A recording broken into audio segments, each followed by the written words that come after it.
1000 രൂപ എടുക്കാനുണ്ടോ? എന്നാൽ മധുരയൊക്കെ നമുക്ക് അടിപൊളിയായിട്ട് ബസ്സിൽ യാത്ര ചെയ്ത് നമുക്ക് ബൈ റോഡ് പോയി നമുക്ക് മധുര ക്ഷേത്രമൊക്കെ കണ്ടിട്ട് വരാവുന്നതാണ്. ഇതാണ് തമിഴ്നാടിൻ്റെ ഒരു SCTCയുടെ വണ്ടി. പൊളി വണ്ടി എന്ന് വെച്ചാൽ പൊളി വണ്ടിയാണ്. റേറ്റ് കുറവ്.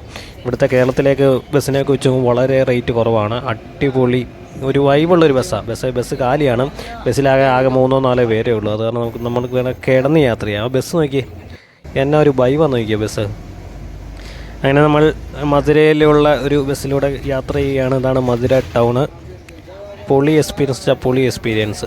ഞങ്ങൾ വന്നേക്കുന്നത് കുമളി വഴിയാണ്. കുമളി കമ്പം തേനി വഴിയാണ് വന്നിരിക്കുന്നത്. അങ്ങനെ നമ്മൾ ഫൈനലി മധുരയിലെത്തിയിരിക്കുകയാണ്. അങ്ങനെ ഒരു ലോക്കൽ ബസ്സിൽ കയറി അങ്ങനെ ഫൈനലി നമ്മുടെ മധുര മീനാക്ഷി ക്ഷേത്രത്തിലെത്തിയിരിക്കുകയാണ്.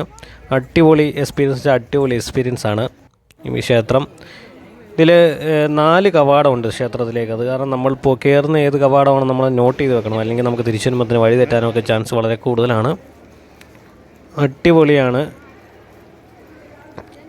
പിന്നെ ഇവിടെ ഡ്രസ് കോഡ് അങ്ങനത്തെ സംഭവങ്ങളൊന്നുമില്ല. തമിഴ്നാട്ടിലെ ക്ഷേത്രങ്ങളിലേക്ക് ഒരു വലിയൊരു പ്രത്യേകതയാണ്. ഡ്രസ് കോഡുകളൊന്നുമില്ല. നമുക്ക് ഇങ്ങനെ ഷർട്ട് ഊരുക അങ്ങനത്തെ